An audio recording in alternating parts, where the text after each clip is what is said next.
listening to Pop This, the podcast where three women talk about pop culture. Here are your hosts, Lisa Christiansen, Andrea Gin, and Andrea Warner.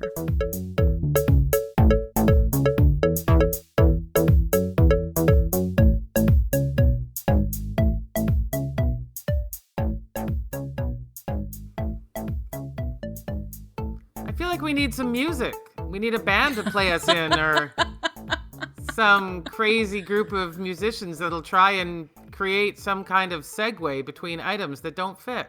That kind I of would thing. love Sheila E. to be just like percussioning my life. Right? That would be so great. What Yeah. a But Lisa, you could grab one of your dogs and pose in front of the camera and talk about how that'd probably important it is to listen to our episode. Yeah, I could do that. I mean, nobody would see him though, but he might bark. You're right. You're right. I mean, this is like a sort of like a one-off in honestly like Pop This history almost, that we are just diving right in. Like we are just getting into it immediately, and we're talking about the Oscars that we watched. And apparently 50% more people did watch it this year than last year. What a time to tune in. So We should mention that, like, we normally do an Oscars episode, but we do a pre-Oscars episode. And discuss, the movies that are nominated. And then this year we decided to do an Oscars debrief. And, like, what a year to choose to do a debrief. Who knew? Instead. Who knew? Honestly, I think we secretly knew. Well, let's get this party started. I'm Andrea Warner. I'm Lisa Christiansen. I'm Andrea Gin. And we have a special guest. Please announce your name. Hello, I'm Bridget Watson. I'm excited to be on this special episode. A friend of the pod, as we like to say too, because this is how many? This is your third or fourth? This is my third. This is my This third. is your I've third, done two Brides Month kickoffs. Excellent. Yeah, because you're the like perpetual bridesmaid, right? It's like gowns. I guess I'm on a gown theme. You're a gown gal. I'm the gown gal. Yeah. So our last count, you were bridesmaid at 5 weddings. Has that number gone up since we last saw you? We're holding steady. It's been some reprieve, some virus reprieve. Yeah, the pandemic has really put a dent in your gown accumulation, I guess. Yeah, put a Well, bounce on the credit card. At the Kate. What? Not Kate. Sorry.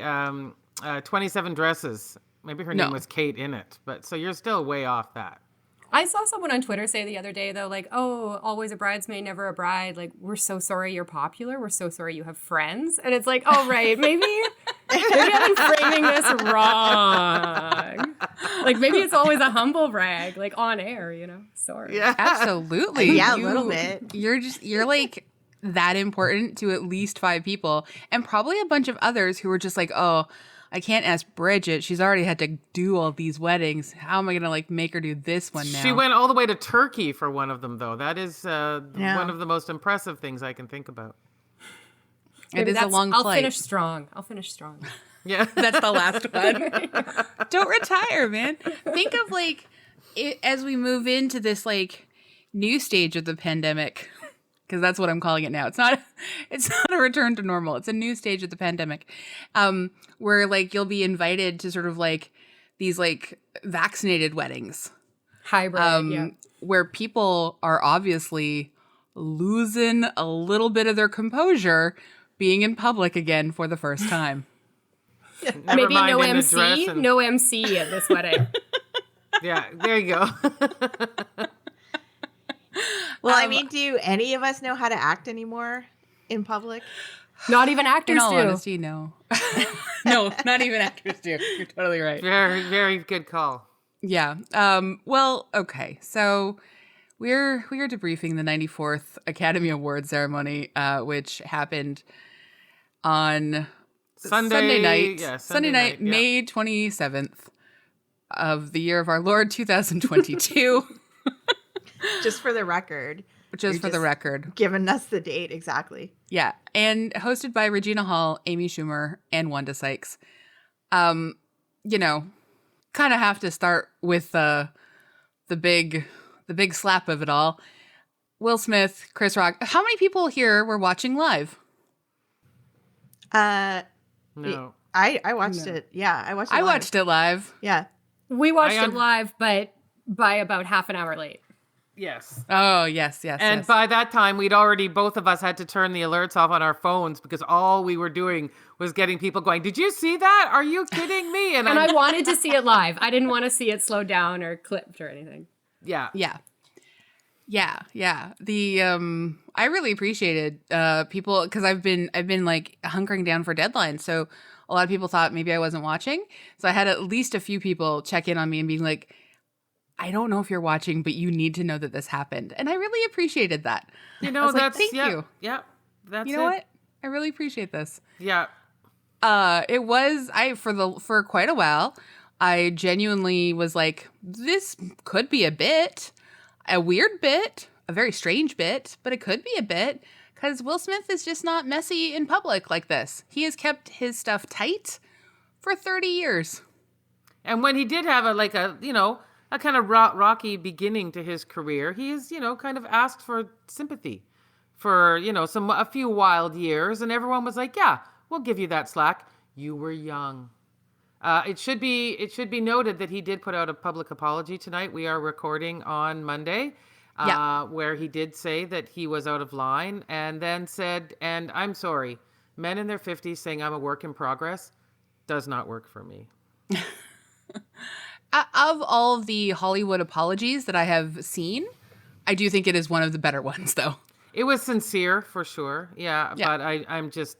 I mean, maybe we should back up and just sort of outline what happened in case anyone is listening to this episode. And can you imagine anyone listening to this episode that doesn't know what has happened? There might be. Okay, fine. Fair enough. That'd be weird for them to be at a pop culture podcast, but, welcome if that's you. Yeah, and you deserve to know. So yes, that's you fine. do. Yes. I'm gonna take charge here. And so Chris Rock was on stage, and he was announcing Best Documentary category, not hosting. Decided to just off the cuff some jokes.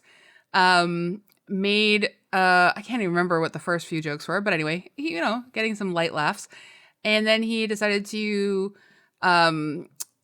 take aim at Jada Pinkett Smith and tell her that she looked great for her G.I. Jane 2 reboot.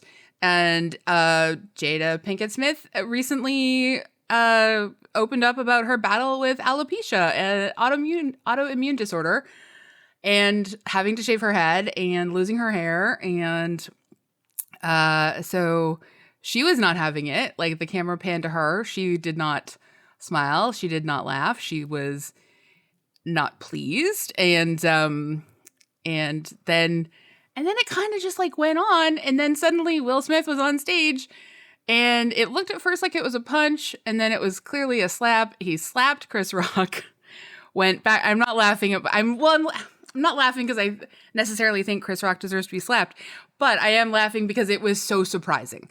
And it was shocking. I am an awkward, in awkward moments, I laugh. And it was very awkward and shocking. And then he sat back down, and the camera or the sound cut out because there was a bunch of swearing, and you could see Will Smith mouth, "Keep my wife's name out of your blank and mouth," and I believe Chris Rock then said, Will Smith just slapped the blank out of me, and then announced Questlove winning the Documentary of the Year award. For Summer of Soul, which is a fantastic movie. Yeah, so good. Everybody should watch it. So good. It's an incredible movie. Yes, it is. It was a great night for hip hop. I mean, really. It really was. Hip hop. It really was. Will Smith maybe included. I don't know. Yeah, I mean, Will Smith has a lot of friends in that audience. Was one of the great revelations to me. I mean, I knew he was beloved. I also was thinking, well, this is awkward because I'm pretty sure he's going to win an Academy Award for Best Actor in 15 minutes, which he did. And then went up on stage and gave, I think, a real cringe of a speech Our friend Bridget here couldn't even watch, was hiding under a Lisa blanket. witnessed. Yeah, I was I under witnessed it. blankets. Yep. I can't even recount it because it was just so he was iconicizing himself in that moment, and that just felt really uncomfortable for me. It was a wild thing to witness in that moment, because you can see like that he genuinely was having a lot of strong emotions and a lot of conflict is coming through in his speech, but at the same time he's sort of like throwing all of these women in his life up front as a kind of fence to stand behind as a justification for his behavior. And I don't know. I keep thinking about Jada. Hope she's okay. She didn't ask for it. She sure did not. Ingenue didn't ask for this. The Williams sisters didn't ask for this. Questlove did not ask for this. No. So yeah, I mean, I'm really not worried about like Chris Rock and Will Smith. Like they're going to be fine. They're always fine. This is fine. But I really I hope that we can just spend some time thinking about Jada Pinkett Smith and just spend a little bit of time also with the incredible cringe takes from, well, let's face it, a lot of comedy people and a lot of white women and just yikes-a-rooney. Today has been a real yikes factory on Twitter. So yeah, there was nothing to say and no one needed to say, and unfortunately Twitter's there for those people.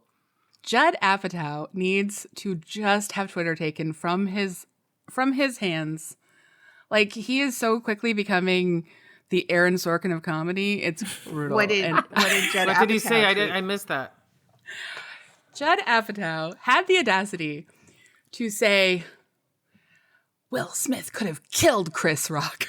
No. It was an open-handed slap.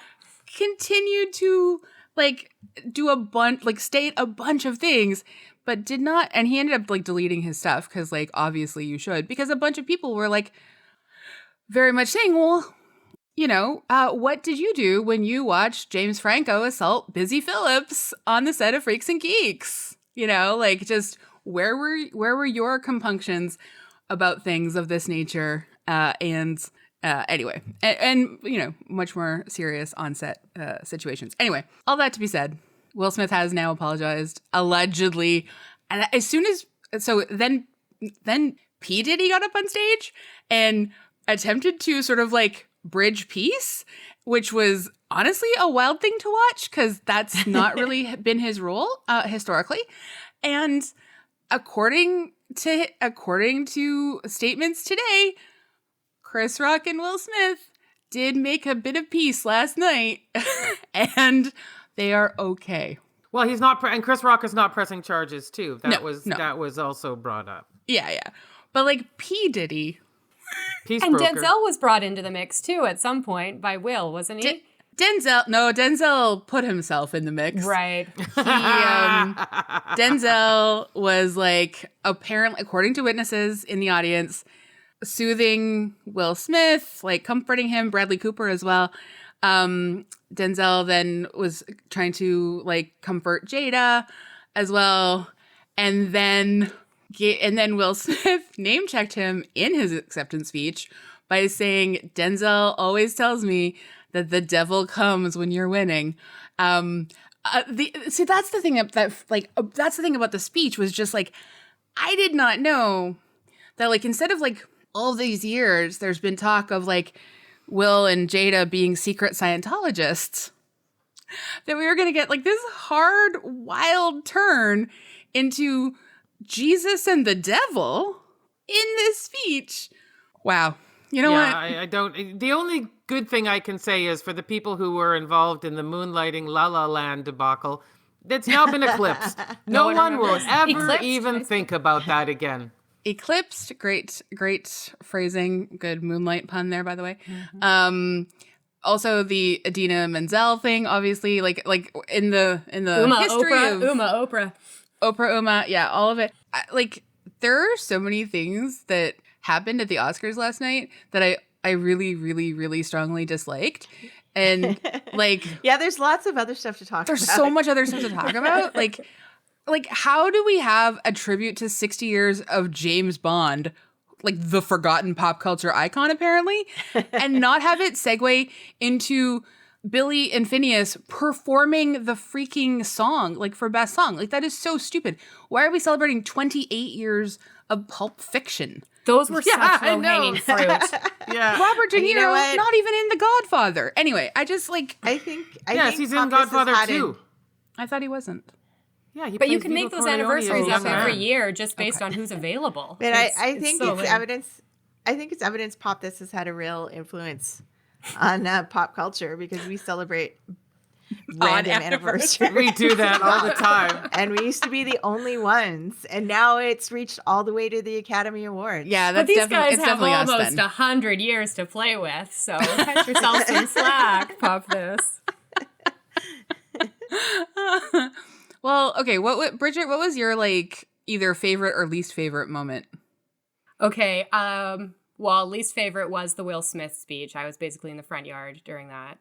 I also did not like, In Memoriam is usually my favorite part of the broadcast.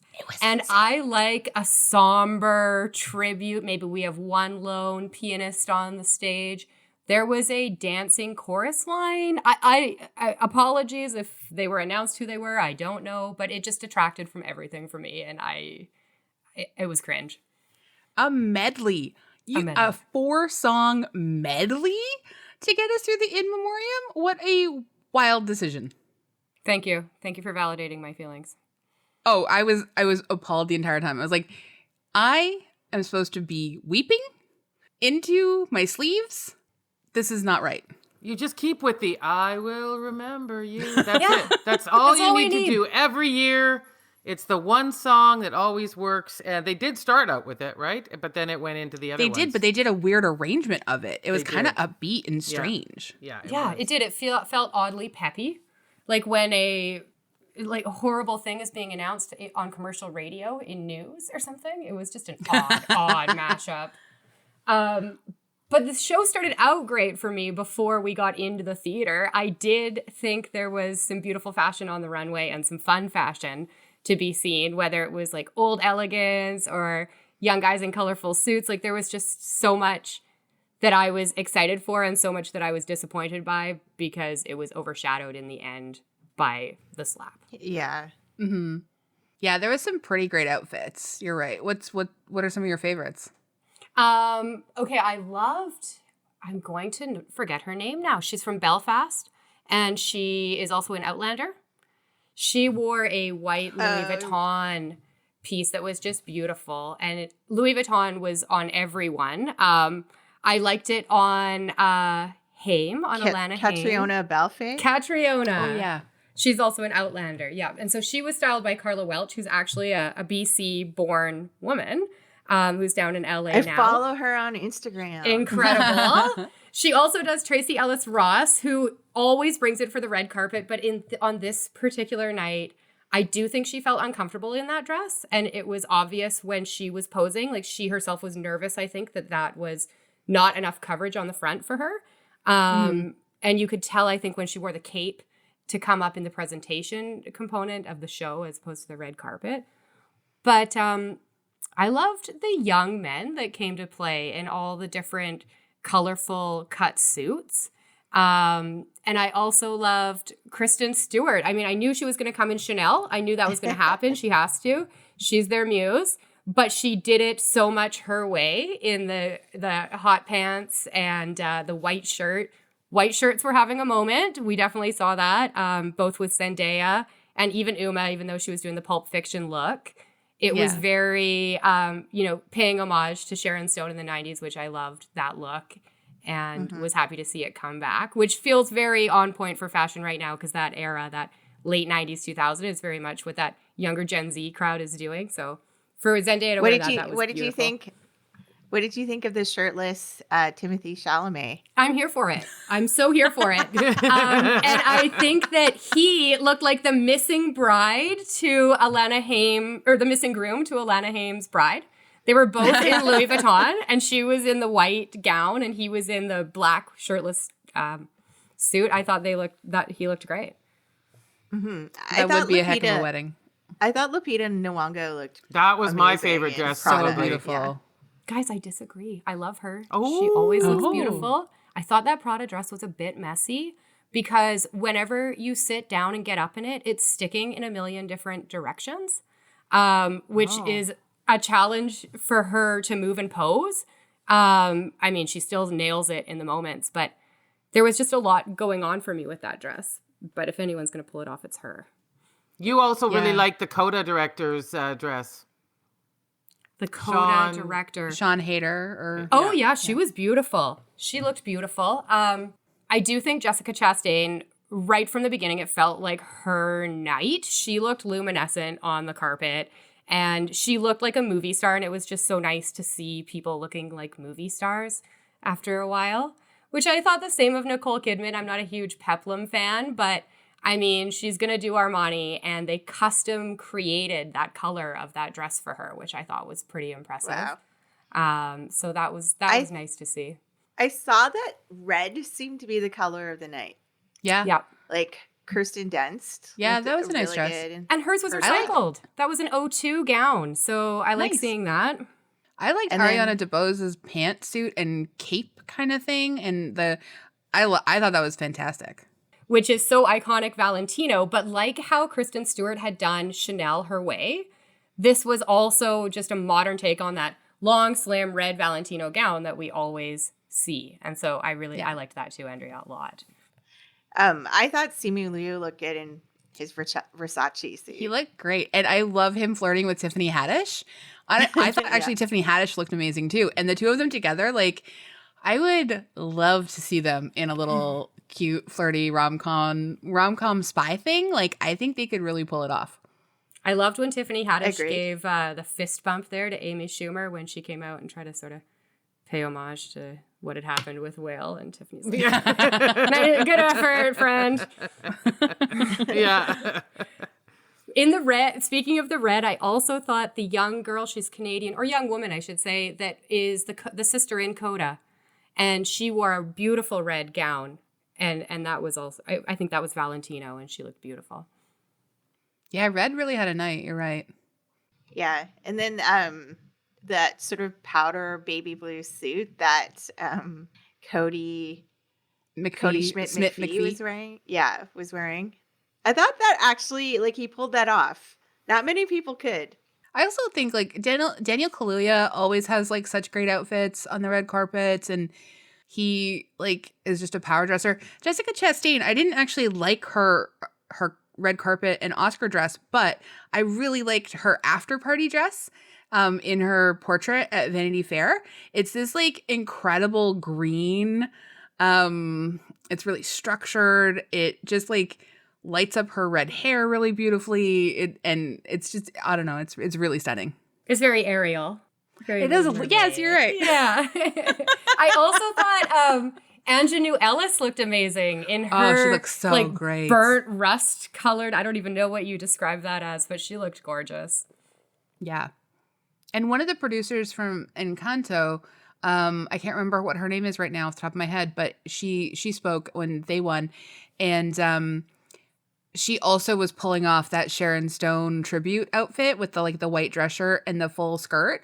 But she's an actual fat woman as well. And I love to see, well, I just love to see fat women look beautiful all the time anyways. But I love to see, like, fat women represented on red carpets. And we had, like, some really choice outfits last night, and it was so nice. Queen Latifah crushed it in her yellow gown. Queen Latifah looks so good. Mm.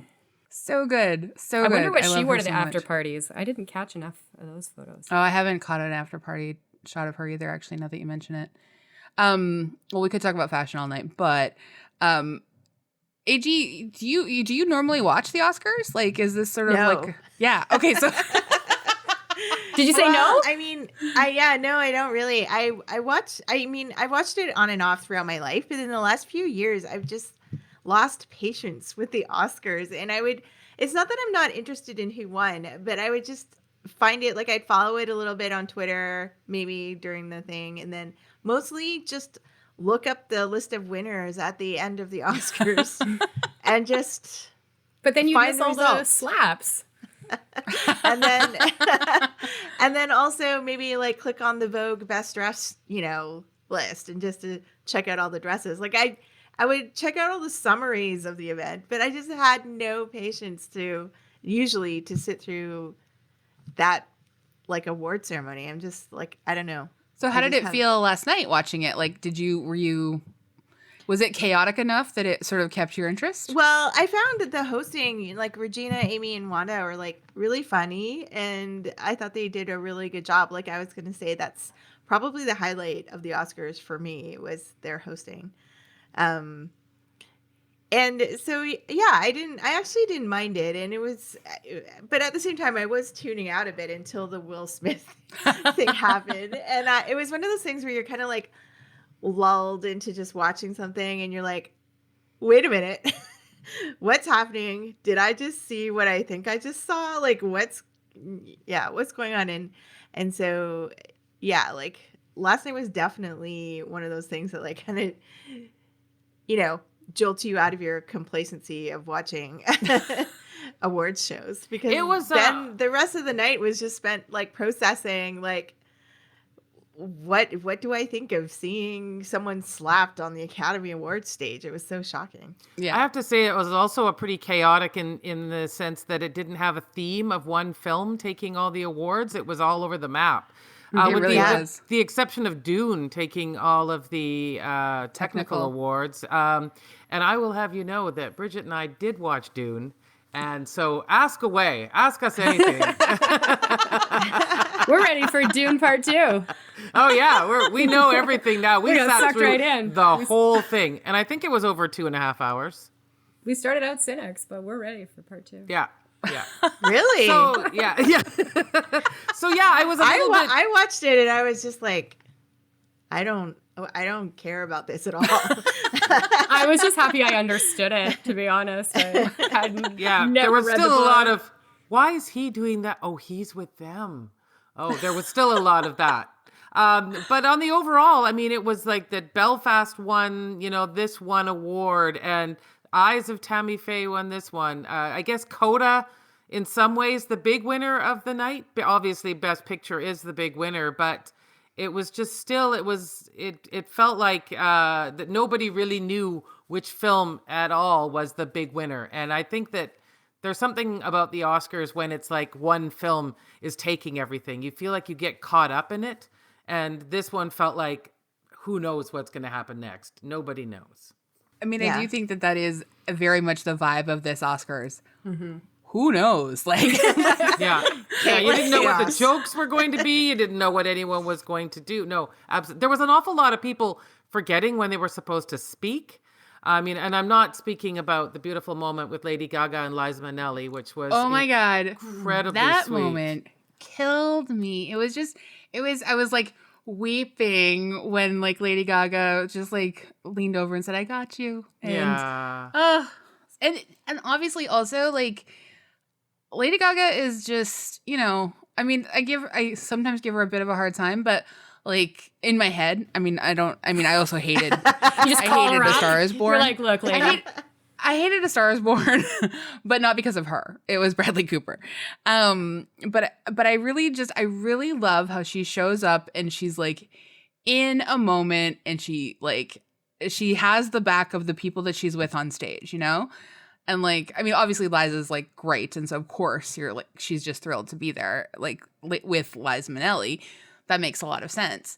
Particularly after A Star Is Born and the Judy Garland connection and so many things. But like, she was just like really there for her. It was so nice. We also got very weepy with Troy Kotsur winning Best Supporting Actor for Coda. That was really, really beautiful. And to receive the award with that sweet little speech about how I'm going to mangle the names, it was very, very lovely. Yeah. Oh, and how she hung on every word that he was signing. And she was so wrapped by his presentation of thanks that was so beautiful to watch, too. I was just weeping through the whole thing. The presenter. Yeah. And I really loved Ariana DeBose's speech, too. Like, it was such a good way to kick off the show on, like, so many levels, especially right now with, you know, everything that's happening in Florida and Texas and so many places, and just, you know, being very, you know, specifically proudly gay and to be celebrated for, you know, your talent and not have to, like, you know, not have to sort of like hold back any parts of yourself. It was really nice to sort of see that. And that theme kind of came up so much throughout the awards as well, which was really great. And I appreciated that. With the exception of Will Smith, there weren't any really cringy speeches. They were all quite lovely. I think that on the whole, it was a good speech night. Kevin Costner's was a little bit. Well, but he didn't win anything. I meant like I think he was buying time because Will's category was next. There might have been maybe some push for him to stretch it out. I don't know. I think that's charitable to Kevin Costner. And why? Why am I being charitable to Kevin Costner? Why? I'm not, like, I don't think he's a dirtbag or anything. Like, you know, Whitney Houston loved him and he loved her, so that's great. But, like, I like him, but, like, it was so rambly and it is longer than, like, some acceptance speeches, and it had so little purpose. And it was just... It was in a night of, like, sort of real strange jolts. It was a very typical lag, which is just, like, this straight old white man talking for longer than he needs to at the Oscars. You know, like, it could have... I think he could have tidied that up a little bit. Also, don't get my hopes up that you're going to talk about the first porn you saw. Although I don't want to hear about you seeing it at 7. Like, that's not cool. But yeah, I think they should bring Yo Jung back for like every Oscars. Oh my god, I love her. I just love her so much. So I mean, she'll I don't want to jinx it, but she'll probably be back next year to do something. I think because she's in Pachinko. Yeah, I just bought that book on your recommendation. Oh well, we're gonna watch it. There's a lot of buzz around it. Yeah. Lisa, did you have like a outside of all the other things we've already talked about, was there like a particular moment that, or like a thing that was happening at the Oscars that you really hated or that you really loved? Well, I'm pretty old school in liking the just a big theater with people sitting in rows. I'm still not. So that cabaret setting in the front was displeasing to you? Yeah, that still reminds me that it's COVID times. It looks like the Golden Globes, and they were all sitting together in their respective films. And they looked uncomfortable in like easy chairs almost. It didn't look right. Everyone looked like they were lounging and oddly having to hold their bodies in a weird way. And I did find there were some jokes that landed, but Amy Schumer on the whole, I thought was like a Ricky Gervais. There were some kind of cruel moments that were like, yee, you know, if I had a collar to pull, I would have been pulling on it. Yeah. I thought when she pushed Kirsten Dunst out of her seat and called her a seat filler was not super great. I thought it was very uncomfortable, and then proceeds to flirt with her husband. Very peculiar decision. I thought her joke at the beginning was great. I always love the way Amy Schumer's timing, and she's like, hey, not bad after 1 year from a baby. Okay, maybe 2, maybe closer to 3. I just thought she's got that timing down, and, you know, and just makes everyone feel comfortable and having a good time. But I would say that there just wasn't you're right to say that the Will Smith moment really just kind of capped off an already bizarre experience in watching the Oscars this year. When we had to keep going to the fan votes for like most iconic moments, and they were all Marvel. Oh my god! That was so bizarre. But everything was bad because certain fans ran those votes. Like Zack Snyder fans came out and everyone hated that movie.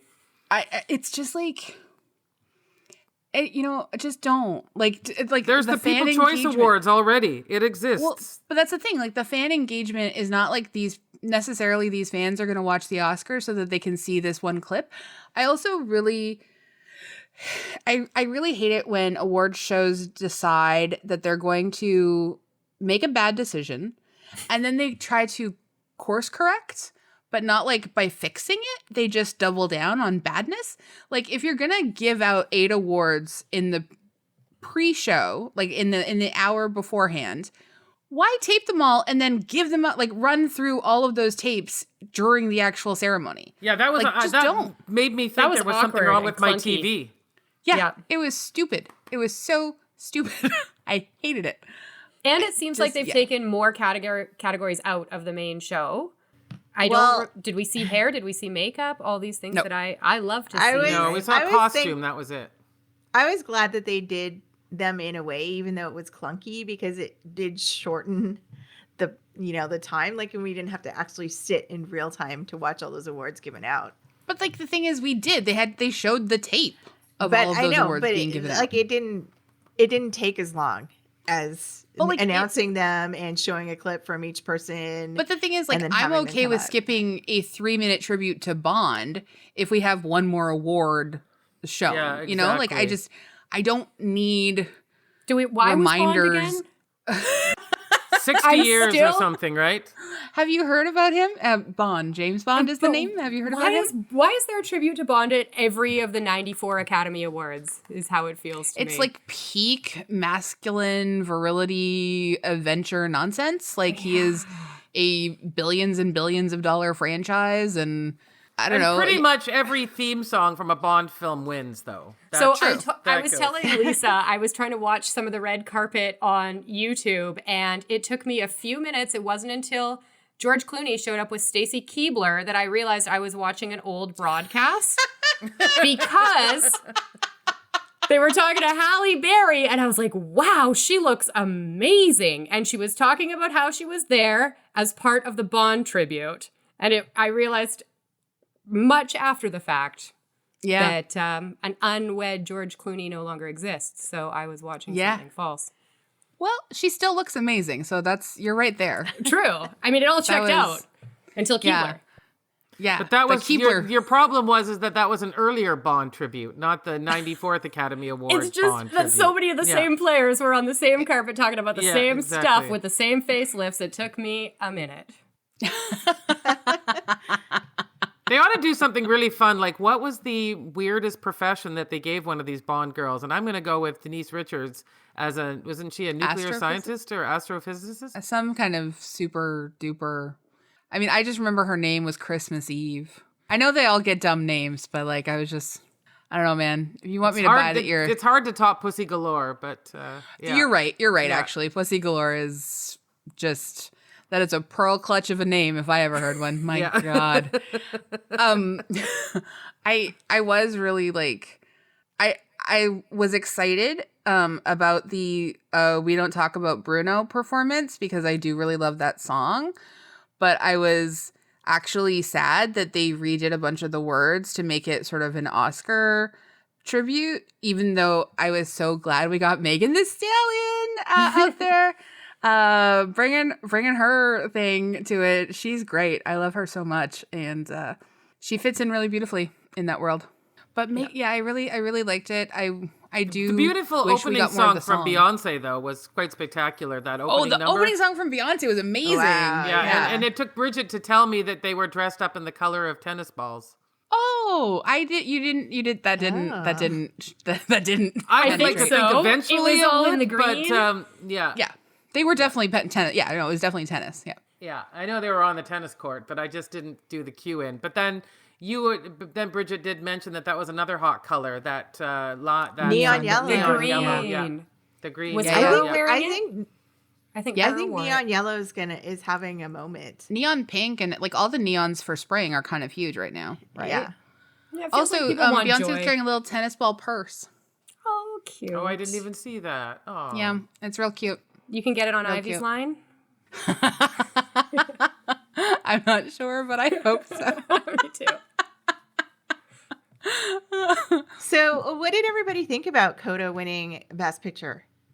I think that the way I summed it up was that it's been a nasty year, and the way we summed up our episode about it was that it was a very nice film. Like, it was just a really good feeling. Stakes weren't super high. It just made you feel really good and positive, and I think that a lot of people got to the end of that movie and were like, yes, that's how I want to feel. I want to feel like that. That's how I want to feel. That's what's getting my vote. And I haven't seen it, but having felt the way I did watching the show, I guess I am in that camp. But on the other hand, it feels like a similar vibe to maybe some streaming series and things like that will have perpetual episodes I can keep feeling good with. So, well, it's the first streaming movie on a streaming service to ever win an Oscar, or for Best Picture. Mm-hmm. That's huge. Yeah. But then if it had been The Power of the Dog, that is a streaming film. If it had been the Forgotten Lost Daughter. I knew she was forgotten somehow. But I think they're Lost streaming, Daughter. but they weren't made for the platform, right? Yeah, Like, they were I think- made for Netflix. Lost Daughter was not nominated for Best Picture. Oh, it wasn't. Oh, okay. Yeah. Okay. But I mean, it is a big deal that like Coda got the Best Picture, like for lots of reasons, including the fact that like, yeah, it was like a streaming film and it was a Sundance film. And it's, a film that's huge for deaf representation and deaf actors playing lead roles. So I am really happy about all of that. Like, and I think like, again, like getting more people to watch this will also hopefully be having more people engage with the critiques from deaf critics who, had some pushback about some of it, but also really wanted to celebrate, deaf actors getting to act like, and I love Marlee Matlin. I love her a lot. And, I remember us talking a lot, like when we did that episode of Broadcast News and finding out about like that, like really awful William Hurt relationship that she had and like how tragic and yucky it was. And like him passing away a few weeks ago and like, just what that is for like abuse survivors to sort of like have to watch public mourning of like their abusers and stuff and like the dynamics of that. I really also just appreciate as many like great moments publicly for Marlee Matlin as humanly possible. Mm-hmm. And I feel like she was like really like beaming all night and just like super in her element. And she also looked beautiful, of course. She looked so glamorous. Oh, she's so glamorous. It's ridiculous. Like the hair was so like old school Hollywood glam. She has a perfect swoop. Like she has almost always had a perfect swoop. Like that's that Veronica Lake sort of like, sort of thing.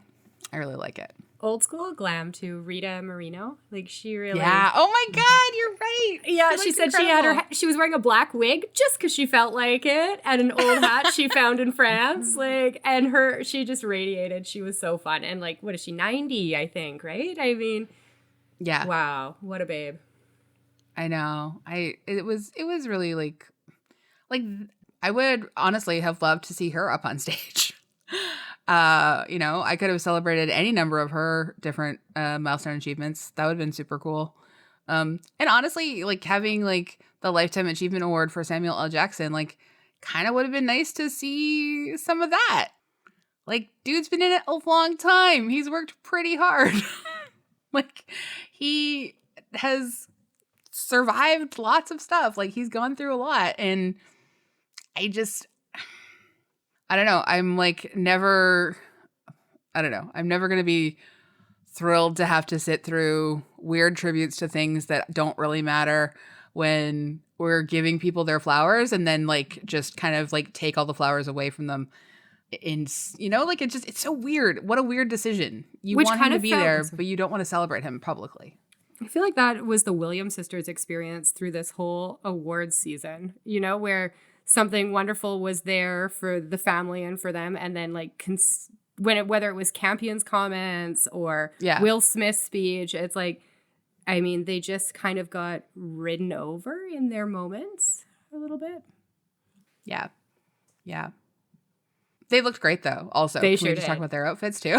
And the actresses who played them, too, looked wonderful. Yeah. I mean, the fashion was good last night. Maybe it's just because I've missed red carpets.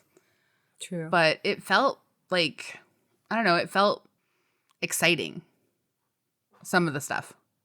Yeah, but on the overall, I'm going to give it a C minus. It felt like Really? we took all the award shows we'd Yeah. missed and mashed them up into one. Like a little bit of Golden Globes, plus there was a lot of like Euphoria TV energy. You know, then we brought the People's Choice with these weird teen polls. Yeah, it Pick just a lane. it felt like it was trying. Yes, thank you. Yes, there is something about the Oscars that should be corny. It should be old timey. It should be classic. And if you can't do that, then don't do it. And so this one just seemed to try too hard and yet not. I mean, obviously last year's was really weird in that hotel lobby or whatever it is they had it. I mean, that was. But at least that odd was, and- you understood why it was going to be weird. This had no explanation. They just got weird.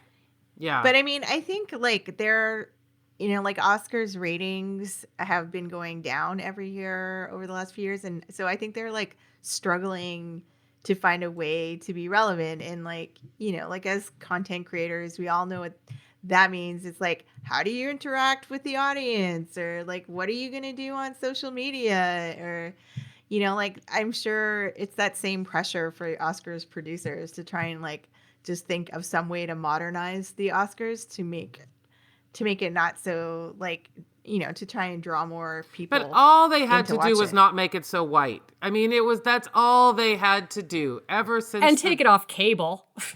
Who's Yeah, got maybe, cable? and they could stream it. Yeah, exactly. If they want more people to watch it, no one has cable. Well, the Oscars this year did, like, according to an article on Vulture, the 2022 Oscars had 50% more viewers than last year.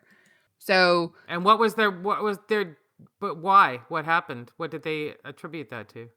I mean, it's hard to say what it can be for sure attributed to, but like last year, it was a record low for COVID restricted telecast. And this year it bounced back like 50% more. But I mean, they don't really, they can't really say for sure, like why for sure it did. But they said, a strong lift among adults under 50, with this year's show generating a preliminary 3.2 demo rating, up 68%. Younger viewers probably liked some of the changes made by first-time executive producer Will Packer, or it could just be that youths wanted to see Beyonce and we don't talk about Bruno. And Billie Eilish. The other thing, I feel like they didn't hype it enough, but they should have hyped it more. That BTS was going to have like a little brief appearance. They could have done more with that, I think, though. Mm-hmm.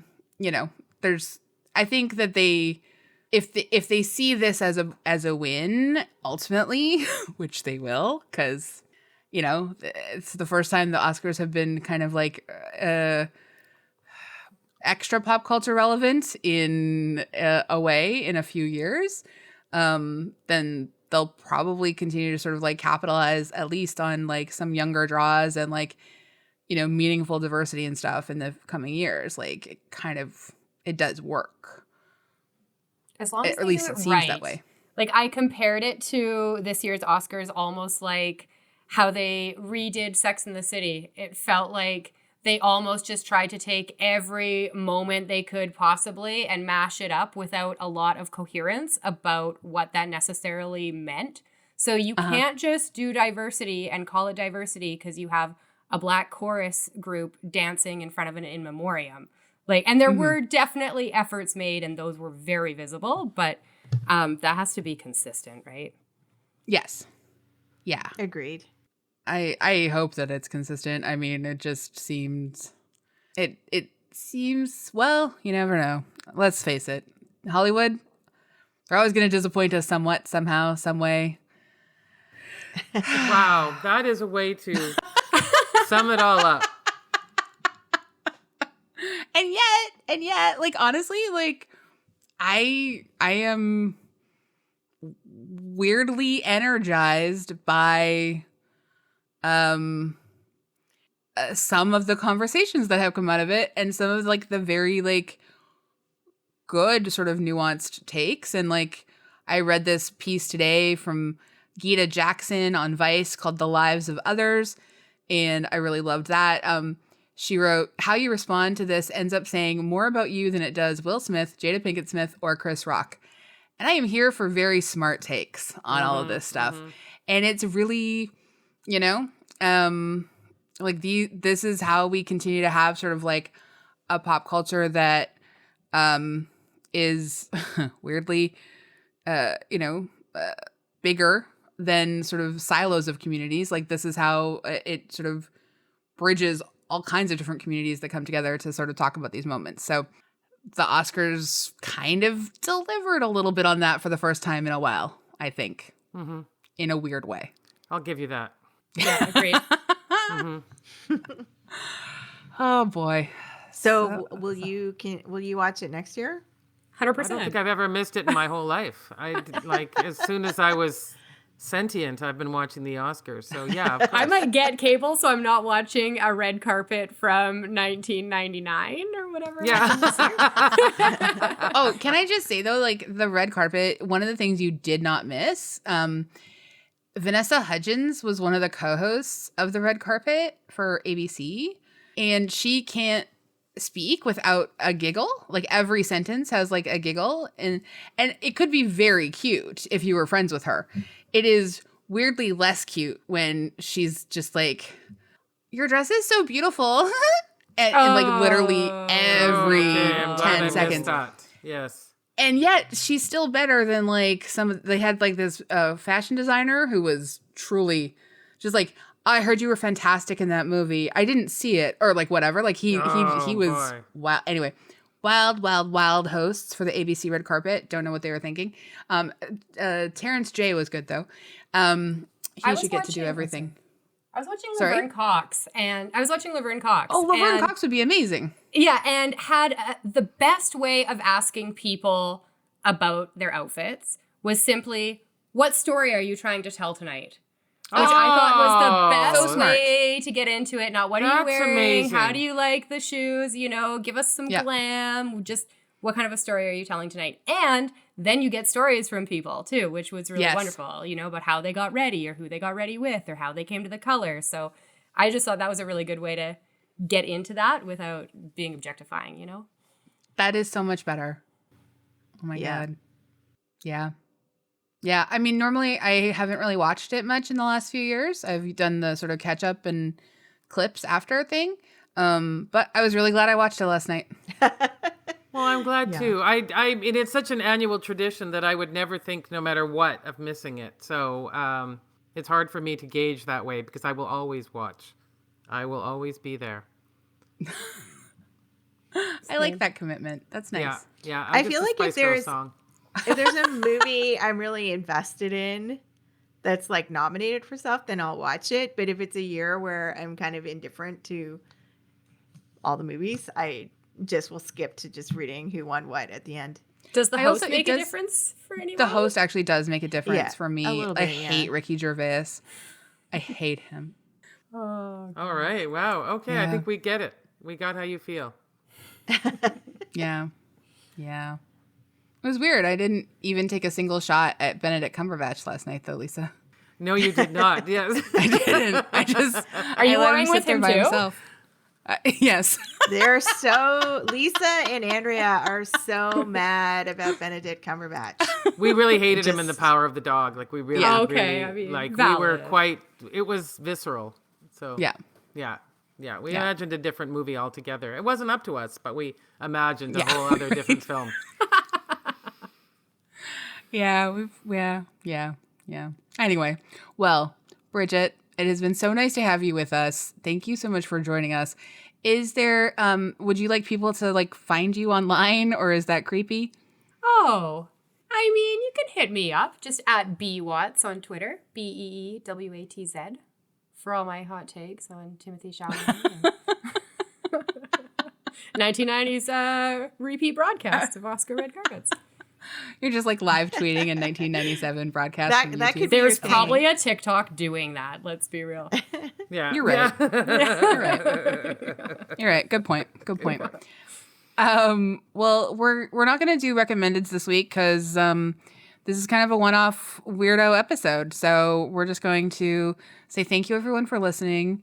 We hope that if you watched the Oscars and you survived, that you know, you've enjoyed our breakdown and like not collectively as like a mental breakdown, but like just our breakdown of the episode and how we've stitched ourselves back together.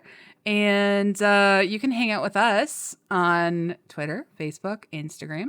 You could rate and review us 5 stars on iTunes. 5 stars. And I will say, like, thank you to people who've been rating and reviewing us. We have several new reviews that, while I have not read them, I have noted them. And we have like 4, we're like, why don't you read them? because I don't read the comments. I'm a writer. We're just like not allowed to, like physically not allowed to read the comments as writers, but I will one day. And we are basically like 5-star rated, outside of like 1 or 2 people who really don't care for us. So that's cool. Yeah, that is good. It's probably I don't know why those Cumberbatch. other people did that. Yeah. It's probably Cumberbatch. You're right. I And now don't Ricky blame Gervais. him. I don't blame him given your vitriol in that episode. Yes. Yeah. No, fair enough. He won't be on this podcast anytime soon. Look, so. we said we liked him in Sherlock. Stick to what he did. knows. Yes, we did. We were very clear about that. Yes, thank you. All right, and thank you to Andrea Gin, our co-host and producer of this episode, and also Bridget. Thank you so much for joining us too. Thank you, Bridget. Thanks, Bridget. Thank you, everyone. Bye. Bye. Bye.